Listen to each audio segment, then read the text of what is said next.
مرت الشهور ولم يتبقى سوى القليل قبل إشارة الانطلاق. الساعة تشير إلى 5:30 فجراً، وهذه الطائرة الصغيرة تتجه نحو المدرج حاملة معها آمال فريق عمل سويسري يحلم بمستقبل الطاقة النظيفة. نحن الآن في مطار البطين هنا في أبو ظبي. ما نتابعه هي التجهيزات الأخيرة لعملية إطلاق طائرة سولر إمبلس 2 في رحلة يصفها الفريق هنا بالتاريخية. هي رحلة حول العالم للمرة الأولى ستنفذها طائرة على الطاقة الشمسية دون قطرة وقود واحدة. الرحلة نتحدث هنا عن 500 ساعة طيران ستجول في 12 محطة حول العالم. تنطلق هنا من أبو ظبي بعد الدعم الذي حظت عليه من مؤسسة وشركة مصدر. المحطة الأولى ستكون في عمان لتنتقل بعدها إلى الصين والولايات المتحدة وتعود إلى أبو ظبي بعد 5 أشهر. الاستعدادات لهذا اليوم التاريخي بدأت منذ عدة أعوام، ما يجعل هذا اليوم مؤثر بالنسبة للطيارين. لو فكرت بالأعوام 15 السابقة التي أمضيتها وأنا أحلم بهذا اليوم لبدأت بالبكاء كالطفل. لهذا السبب أنا أركز على مجريات اليوم وآمل أن تسير الأمور بخير، لأن الكثير من الناس حول العالم يعتمدون على نجاحنا، وقد عمل فريقنا بجهد لإيصال فوائد الطاقة النظيفة إلى العالم. 500 ساعة طيران على متن طائرة مزودة بأكثر من 1000 لوحة شمسية. هذا يعني أن عوامل الطقس هي التي تتحكم بتحليق الطائرة ومسارها.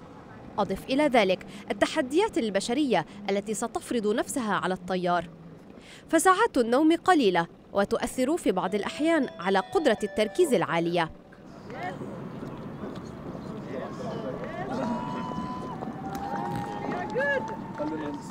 بعد تأخير الإقلاع لساعة كاملة انطلقت الطائرة وسط التصفيق وارتياح الفريق، لكن الرحلة في بداياتها وقد دخلت العد العكسي قبل أن تهبط في محطتها التالية سلطنة عمان.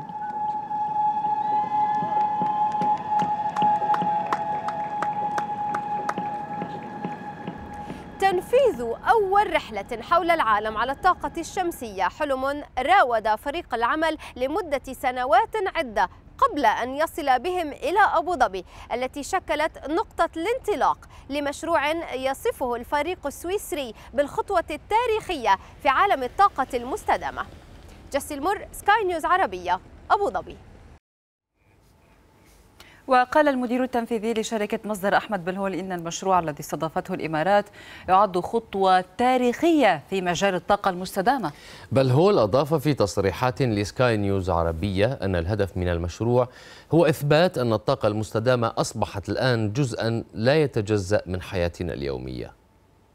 طبعا هذه تعتبر لحظة تاريخية لمصر ولأبو ظبي والعالم كله. تكاتفت فيه جميع الجهود للوصول إلى هذا الإنجاز العظيم، ويعتبر صراحة إنجاز عظيم من ناحية الطاقة النظيفة وأيضا من ناحية الاستدامة والإبداع بشكل عام. طيب، كان هناك تأخير بسيط، برأيك ما الذي أدى إلى تأخير الإقلاع؟ وهل هناك قلق حيال الأحوال الجوية على الطيارة؟ طبعا شوفي، لأن هذا هو الحدث الأول من نوعه، فيتطلب أن نكون دقيقين 100% من الناحية الفنية من الناحية الجوية. اليوم على سبيل المثال نظرا لتغيير الرياح اضطرينا احنا نقدم الإقلاع ساعة كاملة، وقبل الإقلاع كان فينا تأخير فني بسيط، لكن الحمد لله فريق العمل جدا قوي. عندنا مركز في موناكو تابع لسولر إمبلس ينظر ليس فقط للجو في أبو ظبي ولكن أيضا في عمان وفي الهند، فنظرتهم إلى 3 محطات أمامنا ويشوفون على حسب الجو في هذه المناطق كلها يعلنون عن توقيت الإقلاع. طيب، هذا المشروع يعني إطلاق أول طائرة في رحلة حول العالم تنطلق من أبو ظبي، ماذا يعني هذا لسياسات أبو ظبي حول الطاقة المستدامة؟ طبعا نقطة الإقلاع من أبو ظبي ونقطة الوصول في أبو ظبي هو دلالة على المكانة الكبيرة التي وصلت إليها دولة الإمارات العربية المتحدة من حيث قطاع الطاقة المتجددة وأيضا من حيث الإبداع. طبعا الزمن هذا اليوم مع الإعلان عن عام 2015 عام الإبداع، فهذا حقيقة عبارة عن رسالة نقوم بإرسالها لجميع أفراد المجتمع ليأخذوا الإبداع ويأخذوا الطاقة المتجددة في عين الاعتبار في حياتهم اليومية. طيب شركة مصدر يعني قدمت الدعم لهذا المشروع، وأيضا الطيارة وفريق العمل كان هنا في مطار البطين منذ عدة أسابيع وأشهر حتى. ما هو نوع الدعم الذي ستقدمه مصدر لهذا المشروع خلال الأشهر المقبلة قبل أن تعود الطائرة إلى أبو ظبي؟ طبعا دعمنا بيكون عن طريق مرافق لهم من دولة الإمارات العربية المتحدة، الأخ حسن بيكون مرافق للفريق هذا في جميع المحطات. وأيضا دعمنا لهم نحن كشركة مصدر قمنا بتوفير تذكرة ومسابقة لجميع المشاركين حول العالم، حيث يقومون بدعم الطائرة أونلاين عن طريق الموقع، والفائز سوف يحصل على تذكرة ليأتي إلى أبو ظبي لاستقبال الطائرة عند الوصول إن شاء الله. طيب يعني بعد 5 أشهر بإذن الله نكون ربما هنا نستقبل يعني أيضا عودة الطيارة. برأيك ما هي الرسالة التي تحاول شركة مصدر وأبو ظبي أن ترسلها إلى العالم الذي يتابع اليوم هذه اللحظات التاريخية من مطار البطين؟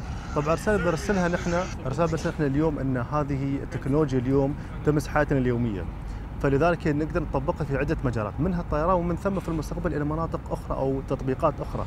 فالرسالة اليوم هي أن الاستدامة جزء لا يتجزأ من حياتنا اليومية، والطاقة النظيفة تعتبر عن تكنولوجيا لها تطبيقات في حياتنا اليومية أيضا. طيب إذا أشكرك دكتور أحمد بلهول، كان معنا طبعا الرئيس التنفيذي لشركة مصدر، وتابعنا معكم لحظات إطلاق هذا المشروع التاريخي سولر إمبلس 2 في أول رحلة لطائرة على الطاقة الشمسية تجول حول العالم، ومن المتوقع أن تعود هنا إلى مطار البطين إلى أبو ظبي بعد 5 أشهر من الآن.